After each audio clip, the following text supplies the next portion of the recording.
एक नौजवान शादी करके आया, 3 महीने हुए, उसकी बीवी ने फरमाइश की कि अब हम आपके घर में नहीं रह सकते, ये बूढ़ा बाप आपका आपकी खिदमत नहीं कर सकते, अगर आपको मेरे साथ रहना है तो चलो मैके चलो, मैं मैके जाऊंगी, वहीं रहूंगी, मैं आपके घर में नहीं रह सकता। ये लड़का बीवी का आशिक था, दीवाना था, बीवी की बातों पे आ गया, अपने बूढ़े माँ बाप को छोड़कर बीवी के साथ ससुराल चला गया, फिर वहीं से दिल्ली निकल गया। अब बताया गया अल्लाह अकबर, कभी दिल्ली में रहा और वो कांटेक्ट में रहा सऊदी अरब का, वीजा मिल गया, सऊदी अरब चला गया। सऊदी अरब से पैसा भेजते जाता अपनी बीवी के पास, माँ बाप की फिक्र नहीं। 14 साल गुजर गए। कितने साल गुजरे भाई? 14 साल का अरसा गुजर गया। इन 14 सालों में इस नौजवान ने 12 हज किए। कितने हज किए मेरे भाई? ये 12वां हज था। बैठकर खाना काबा के पास में हिचकियां बांध कर रो रहा है, ज़ारो कतार रो रहा है। तो पीछे से किसी ने कंधे पे हाथ रखा नौजवान का। ए नौजवान, कौन ऐसा गुनाह किया है? कौन ऐसा गुनाह किया है जो इस ज़ारो कतार से रो रहा है? ऐसा मैंने किसी को रोते हुए नहीं देखा। पलट कर देखा तो अल्लाह वाले एक बुजुर्ग हस्ती है, चेहरा सफेद है, सर पे अमामा बंधा है। कहा कि हजरत, ना जाने क्यों ऐसा लगता है कि मेरे दिल पे किसी ने ताला लगा दिया। ना इबादत अच्छी लगती है, ना जिक्र अच्छा लगता है, ना खाने चैन है, ना सोने चैन है। हजरत, ये मेरा 12वां हज है, 12वां हज है मेरा, लेकिन ऐसा लग रहा है कि दिल में किसी ने ताला लगा दिया। तो उस अल्लाह वाले ने कहा कि लगता है तुमने किसी का दिल दुखाया है। हाँ, अरे सुभान अल्लाह, बोलो माशा, सुभान अल्लाह। लगता है तुमने किसी का दिल दुखाया है। तुम्हारी माँ है? माँ है, माँ है। बोला हाँ।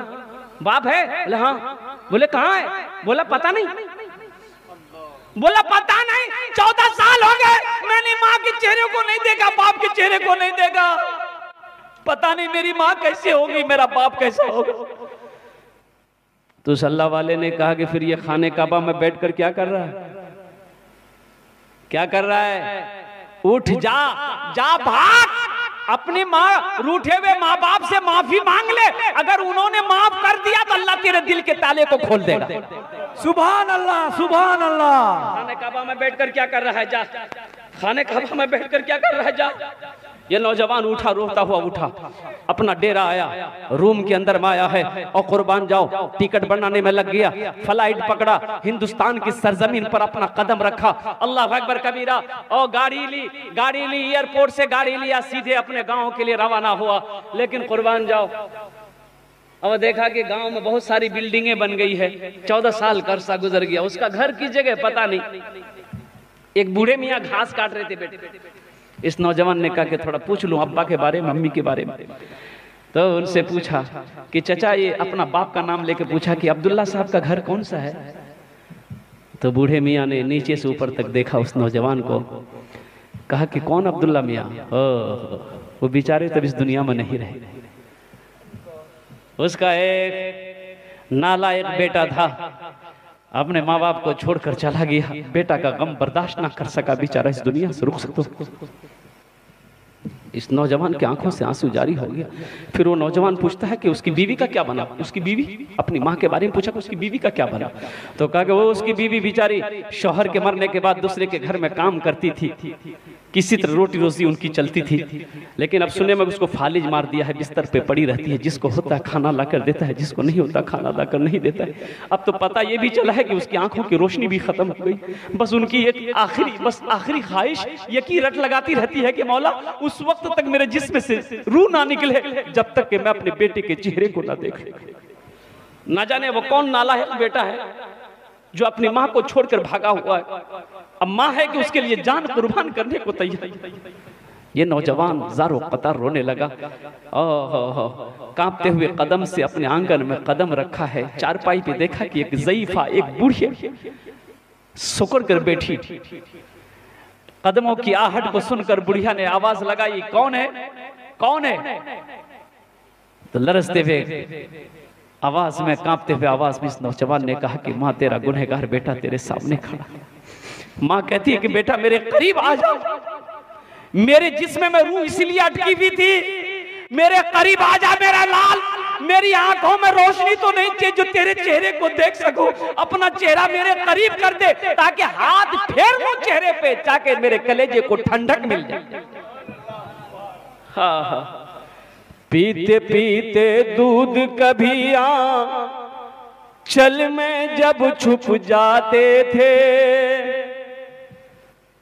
पीते पीते दूध कभी चल में जब छुप जाते थे, खुद ठंडक में माँ सोती गोदी में हम सो जाते थे। सुभान अल्लाह, सुभान अल्लाह। जाते थे।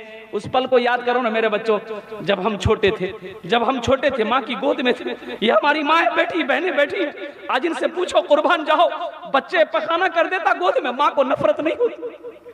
माँ नफरत नहीं करती औलाद से, अपने हाथों से उस गंदगी को साफ करती है, उस गंदगी को धोती है। और कुर्बान जाओ, बच्चे की तबीयत खराब हो जाए, माँ की आंखों से नींद खत्म हो जाती है। जब तक बच्चा सो ना जाए माँ को नींद नहीं आती। बताओ सही है कि नहीं है? इंशाल्लाह हाथ उठा के वादा करो अपने माँ बाप की खिदमत करेंगे इंशाल्लाह। जलसा सजाने वालों, मेरे नौजवानों बच्चों सुनो, अगर ये जितने बैठे हैं ना यहाँ पर, जितने बैठे हो, अगर एक ने भी अगर अमल कर लिया इंशाल्लाह, एक ने भी अगर अमल कर लिया तो कसम खुदा की जलसा सजाने वाला का जलसा सजाना मकबूल हो जाएगा, आने वालों का आना मकबूल हो जाएगा, मुकर्रिर का तकरीर करना मकबूल हो जाएगा और सुनने वालों का सुनना मकबूल हो जाएगा। एक ने भी अगर अमल कर लिया, एक ने भी अगर अमल कर लिया। माँ बाप राजी, अल्लाह राजी। माँ बाप नाराज, अल्लाह नाराज। माँ बाप अल्लाह को राजी करना चाहते हो, माँ बाप को राजी कर लो, कसम खुदा की मेरा अल्लाह तुमसे राजी हो जाएगा, मेरा अल्लाह राजी हो जाएगा।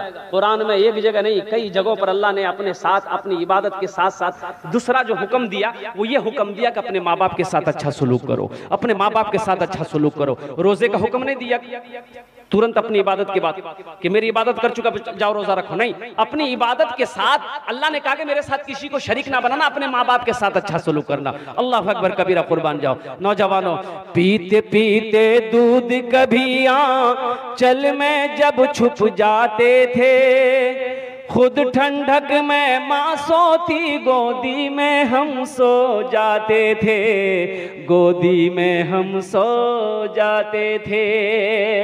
माँ बोली मन भावन मेरा बेटा रूप समान है जिनके सर पे माँ की ममता, जग में बड़ा इंसान है, जग में बड़ा इंसान है।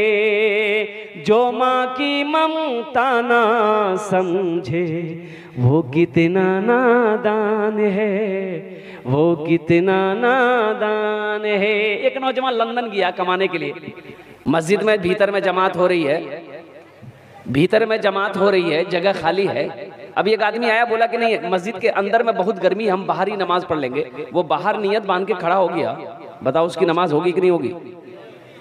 उसी तरीके से ये जलसे का पिंडाल सजा है, जो सवाब इस पिंडाल के नीचे बैठकर सुनने वाले को मिलेगा, वो रोड पर खड़े होकर सुनने वाले को ना मिलेगा।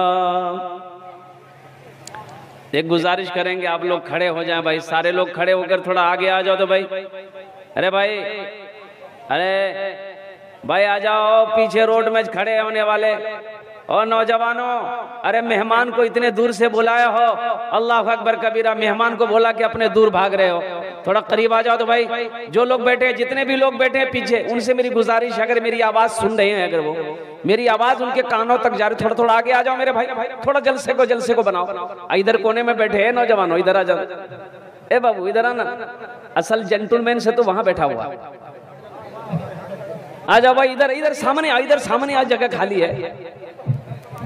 इधर वाले खड़े वाले, ये खड़े जितने भी नौजवान बाबू बैठ जाओ। कबूलियत की घड़ी है, दुआ लेके जाओ, दुआ करके जाओ, तो पूरी रात का जगना बेकार हो जाएगा। बैठ जाओ, दुआ लेके जाओ। वाह,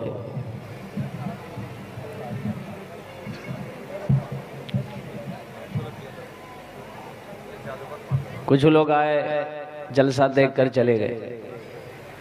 जलसे में दो तरह के लोग आते हैं, एक जलसा देखने आते हैं, एक जलसा सुनने आते हैं। देखने वाले कहाँ हैं? बाजारों में घूम रहे हैं, दुकान में घूम रहे हैं, मार्केट में घूम रहे हैं, वो देख रहे हैं, जलसा देख रहे हैं। सुनने वाले कहाँ हैं? पिंडाल में बैठे हैं। तो बताओ फायदा किसे मिलेगा? हाँ, मैं कोशिश करूंगा कि 15 से 20 मिनट में मैं तकरीर खत्म कर दूँ।